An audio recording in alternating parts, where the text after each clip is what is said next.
And in Martin, tomorrow, the top contenders vying for the mayor's chair in Toronto face off in their second and final debate ahead of the election. Plus, this is the most competitive mayoral race we've seen here since actually 2006. An incumbent mayor squaring off against a sitting councillor. It's been 19 years. Our colleagues in Ottawa and Windsor join us with their insights on the big issues facing voters.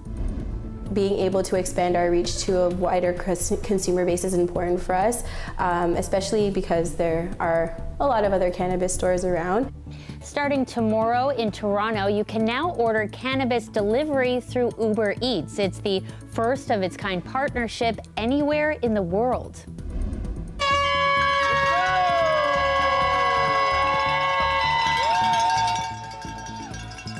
More than 20,000 runners lace up for the return of the Toronto Waterfront Marathon. We're at the start and finish line for all the excitement. This is CBC Late Night News.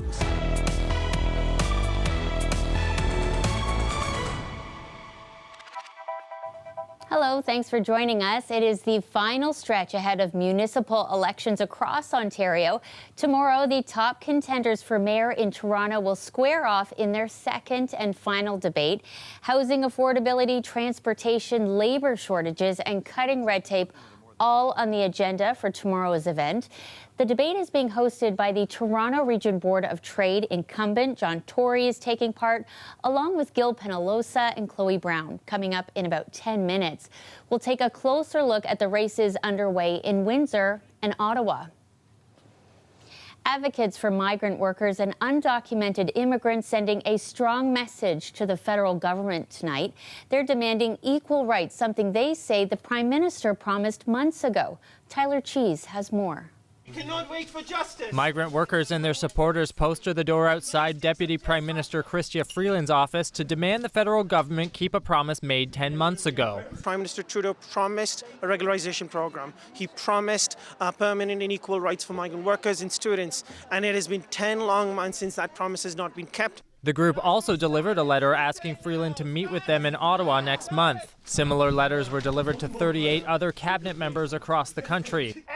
They say undocumented people are often exploited at work and in other parts of life. They're paid below minimum wages, they're forced to work longer and harder while the employers use the threat of deportation over their heads. Landlords jack up the rent. Each and every one of the basic human rights that make up the ability for people to live dignified life has been extracted from undocumented people. They say there is currently no clear path to permanent residency for over 1.2 million people living in Canada temporarily. This has resulted in more than 500,000 undocumented workers across the country. We are here to advocate for immigration status for all. Before becoming a permanent resident, this man from Uganda says he worked through the pandemic as a PSW and a cleaner without any health coverage. You can't access resources, you can't access health, you can't access, you have no alternatives of the jobs, you have no job security. We want to be with our families. We want equal rights. We want permanent residency for everyone in the country. Last week, advocates celebrated what they called a partial victory after Canada's immigration minister temporarily lifted the 20-hour work limit for international students. As for a regularization program, Radio-Canada recently learned the federal government is working on one, but no details have yet been released. Prime Minister Trudeau already agreed. He's already promised. We're not talking about whether this is the right thing to do. We're talking about why is it taking so long. Tyler Cheese, CBC News, Toronto. Starting tomorrow in Toronto, you can order cannabis for delivery through Uber Eats. Right now, just 3 pot shops are taking part, but the hope is to expand. Ryan Patrick Jones has more on the partnership, which is being called a first of its kind anywhere in the world. Okay. Inside this North York cannabis dispensary, staff are preparing for a new way of doing business. Starting tomorrow, Hidden Leaf Cannabis Company can start receiving orders for dried marijuana, CBD oils, and other cannabis products through Uber Eats. No, we're really excited. We're a small business, and so obviously being able to expand our reach to a wider consumer base is important for us, especially because there are a lot of other cannabis stores around. Open the app in Toronto tomorrow and you'll have the option to select recreational cannabis or search for one of the dispensaries. You'll be prompted to confirm you're 19 or older, and it's just like ordering food. The pot shop will receive and confirm the order. So we just want to make sure it actually shows up in the order section of our POS system. Give it a sec. Perfect. So it's there. So we'll just pick the order and then we just proceed to have it dispatched to our delivery driver. Deliveries will be made by staff certified by the province and employed by the retailers, not Uber. They'll check the customer's ID at the door and match the name to the account. So we're providing an option that goes beyond in-store, that goes beyond pickup, and it's also an option for consumers on a platform like Uber Eats, which many Torontonians already know and love, and also know is built on, really trust and safety. Uber is working with licensed retailers that have already been vetted by Seattle-based Leafly. Uber wouldn't disclose how much it and Leafly will take for every cannabis sale made through Uber Eats. And some are skeptical whether this model will work well for everyone involved. I'm just not sure that there's enough money in the system for Leafly, Uber Eats, the Ontario government, and the stores themselves, plus the producers of the cannabis. That's a lot of markup. Back at Hidden Leaf, Marissa Taylor's just happy to be along for the journey. Tomorrow we launch and hopefully it's a great day. Ryan Patrick Jones, CBC News, Toronto. Changes are underway at Hockey Canada after an interim report found major issues with its handling of sexual assault claims. Talia Ricci shows us what the organization says it's doing to try to restore confidence. Hockey Canada says it's taking steps with its members toward repairing its broken reputation. We had a lot of tough and frank conversations. We've heard what you had to say, and we will make the necessary changes to bring more people and diverse culture to the table. This weekend, those changes involved creating a new process for choosing the next board of directors. So far, those include having applications reviewed and vetted by an independent committee, and having the next board members serve one-year terms rather than the standard 2. I think it's really positive that they are being transparent and taking steps to ensure there's trust around the process of rebuilding the board. But crucial is also going to be simply having the right people around the table. The one-year term, I don't see it as being congruent with what Justice Cromwell recommended. Former Supreme Court Justice Thomas Cromwell's recommendations focused on Hockey Canada's governance structure and the reserve fund used to settle sexual assault allegations. In governance terms, significant reforms take 2 or 3 years. And that's the reason for the justice's recommendation of 3-year terms from 2-year terms. The election to select the transition board is set for December 17th. Those watching hope new members can help turn the organization around. Sometimes it's really good to bring in outside perspectives as well, who have lots of expertise in the area that you need. And I think that will help to change the culture. Hockey Canada says this is just the first round of changes as it continues to work on regaining the trust of Canadians and addressing systemic issues within the sport. Talia Ricci, CBC News, Toronto. We now know details about the funeral for 2 police officers who were shot and killed on the job earlier this week. South Simcoe police say the service will take place in Barrie on Thursday. Constable Morgan Russell and Constable Devin Northrup died Tuesday night. They were responding to a disturbance call at a home in Innisfil. The funeral is being held at Sadlon Arena and will include other police services and emergency service personnel. While the service is closed to the public, people are invited to observe the funeral procession taking place on Thursday morning. A 33-year-old man is facing charges after a deadly stabbing in Ajax. Police are identifying the suspect as Chard Patrick. Early Saturday morning, police were called to a parking lot of an Ajax bar. One man was stabbed and died. His identity remains unknown. Police say after the stabbing, Patrick was hit by a car. He's in hospital in stable condition. Toronto police this weekend have made 4 arrests and laid hundreds of charges in an alleged moving company fraud.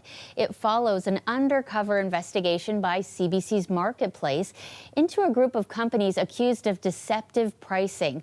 Police now say 2 men bought and operated multiple companies.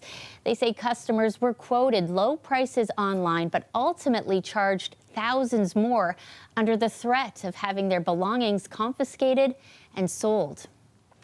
In Guelph, Wellington tonight, the paramedic service says they're in code red. This means there are no local paramedics available in the area. They remind people to only call 911 for emergencies and say non-emergency calls may be delayed.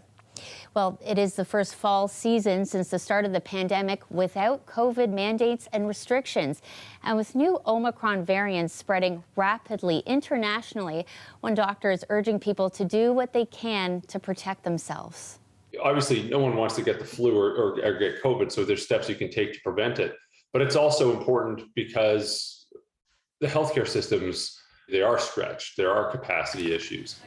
Bogach adds that a drug used to protect those who are immunocompromised called AvoShield is less effective against one of the latest variants. He says masking, getting a fourth booster, and a flu shot will help keep you healthy. In Toronto today, a huge event was held supporting those who are experiencing homelessness. It was organized by Homeless Connect at the Mattamy Athletic Centre.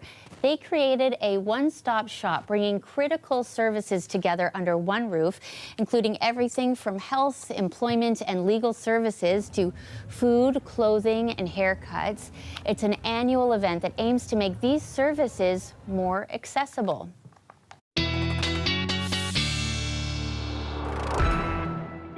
Sophia's here with our first look at the forecast. You promised us a gorgeous day, and boy, did you deliver. It was beautiful. Yeah, perfect for all those typical fall things, right? The pumpkin patch, the raking leaves, as I think you were out doing, and setting up for Halloween, which is in not so many sleeps.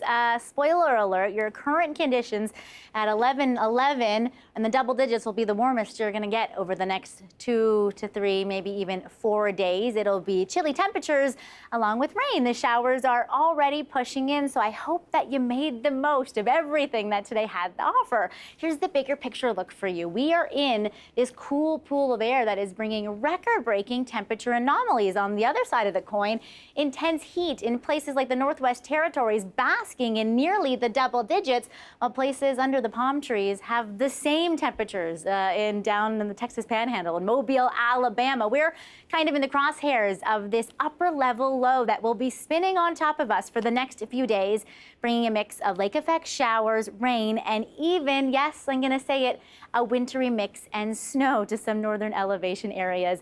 North end of the GTA. For Monday morning, that rain pushes in high single digits. You don't get much warmer for your Monday afternoon. Showers continue on and off. And in fact, it'll be a couple-day cold snap. When we come back, I'll tell you about some of the communities who could have their cameras ready for the first conversational snow of this season. Goodness, a wintry mix and snow. Here we go. All of it in one forecast. Thanks, Sophia. See you soon.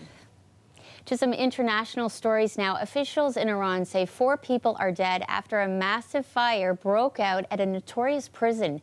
It happened last night at the Evin prison. 61 people are reported injured.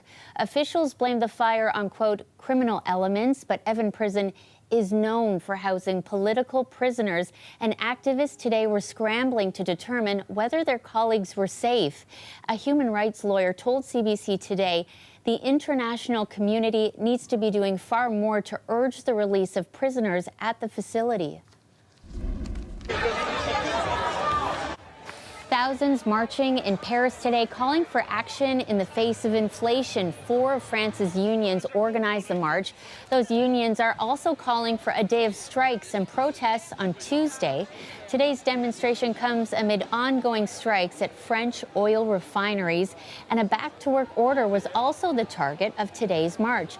It all comes amid a budget debate, with the government fending off a move to increase taxes on corporate profits. Welcome back. 8 days now until voters cast ballots across the province in municipal elections, no matter where you live. Some of the big issues are affordability, transit, property taxes, and public safety. I recently spoke with our colleagues Joanne Chianello in Ottawa and Jason Vio in Windsor for a look at how things are shaping up there. Thank you both for being here. We know how busy you are, so let's just get started. Joanne, you're joining us from Ottawa. You've been covering elections there for more than 10 years, and this one really is shaping up to be exciting. Voters are electing at least 11 new councillors, and the race for mayor is tight there. Yeah, you know, Shannon, this is the most competitive mayoral race we've seen here since I'd say 2006. You know, back in 2010, there were 20 people on the ballot, but we kind of knew then even that Jim Watson was going to win, and he's been in power, you know, easily since then. So when he decided not to run, this was a big deal, big, huge changeover, not just in the mayor's seat, but as you say, almost half of council. Now, who we have running is a downtown progressive councillor, Catherine McKenney, very well known, well liked, has had lots of city hall experience, and if they win, would be the first person ever in Canada who identifies as a non-binary and trans to be the mayor. Running against Mark Sutcliffe. He is a well-known broadcaster, very well known around town. He is an entrepreneur, and he has a very big, I'd say, establishment type campaign. And in the polls, they are neck and neck. Yeah, for sure. And it will have a lot of people watching. Jason, you're joining us from CBC Windsor. How are things looking there? Well, the mayoral race here really boils down to two top contenders. You have the incumbent mayor, Drew Dilkens, who's seeking a third term as mayor, facing off really against a sitting councillor. In this case, it's Chris Holt. But this hasn't happened since 2003. And what I mean by that is an incumbent mayor squaring off against a sitting councillor. It's been 19 years. And they're really campaigning on two different kind of plans to move the city forward. Current mayor, Drew Dilkens, the incumbent, who wants to be re-elected, is really counting on his record to keep him moving forward, and mentioning things like bringing the $5 billion vehicle battery plant to Windsor, helping bring that here. It was a provincial, federal, and municipal kind of joint initiative to get that all going. But on the opposite end, you have his main opponent, Chris Holt, who's really kind of zeroing in and focusing on different issues, such as public transit and improving things for those suffering from mental illness or those experiencing homelessness. So two very different options for voters here in Windsor when it comes to the mayoral race right ahead of the election. We are sort of heading into the final push, the final week of campaigning. So we're looking at, you know, the storylines that are going to be coming out in the coming days. Jason, what are you going to be watching for? Well, aside from the mayoral race, which again is those two top contenders, there will be two new councillors, certainly, because Chris Holt is vacating the Ward 4 seat, but also Ward 3 councillor Reno Bordelin decided not to run again. So really, this could change the dynamic of council moving forward. And it's worth noting that Reno Bordelin is part of Holt's campaign, so he's really part of that push to kind of change the direction that the city is going in. And Ward 3, again, is the downtown ward, so where we're seeing a lot of those community safety concerns, some of the violence that I spoke about, issues around homelessness and people with mental health issues. So that will be an important thing to watch and see who represents that important ward. But another thing will be looking at voter turnout for an exciting mayoral race. You have two candidates kind of going at each other and really pushing different agendas in different directions. But also in a couple of smaller municipalities right outside of Windsor, there are two instances where the mayor and the deputy mayor seats were already acclaimed. So will voter turnout be lower in those communities? It's unclear, but one expert we spoke with said that maybe speaks to fatigue in the political system with two federal elections and one provincial election in the last 3 years, or people just not interested in politics. So a lot really to watch here in southwestern Ontario. Yeah, I believe it. And Joanne, you know, your race for mayor there in Ottawa, you think that would maybe get people to the polls to want to vote because it is so close? Yeah, I think so. I mean, we've already seen record turnout at our advanced polls here in Ottawa the last 2 Fridays and in September. People are engaged, I believe, in this election, and I see it becoming way more combative. It's already heated up in the last week. We saw, people going at it in one of the debates. We have 3 more debates coming up. You hear people, both Sutcliffe and McKenney claiming the other person is going to cut services, has holes in their budgets, and it's really going to come down to leadership. Who do you trust to run this city? Because, in the end, they're both promising between like 2.5% and 3% property tax increase. That's not that much money in the end to do that many different things. And it's about, I think, style, about who you trust with the strong mayor's powers, even though they both say they're not going to use them. Still, there's a possibility there. And that's how it's being framed right now. As well in Ottawa, and I'm not sure if this is happening in other cities, but here for sure, this is the first time we've really seen a third-party advertiser be very engaged. They are a progressive group, and they haven't just been out, endorsing candidates. They have just this past weekend started putting up signs in wards, not just saying support this person, but vote against this person because here's what they did. And that's fascinating to see. I think it's upset a lot of people, and I'll be interested to see if that has any effect, whether positive or negative.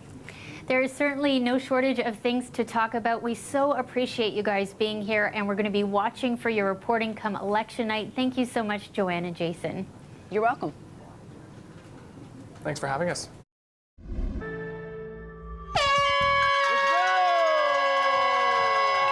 An exciting return of Toronto's Waterfront Marathon with more than 20,000 runners from more than 50 countries pounding the pavement.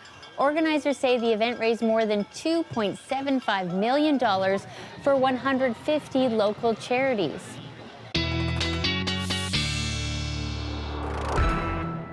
I know we're just showing the route there, but one of the best parts of that event is all the people that come out to cheer on the runners. Yes. It's like thunderous the whole way. With their signs, Yes. cheering them on. And did you notice, folks, it was t-shirt weather in there.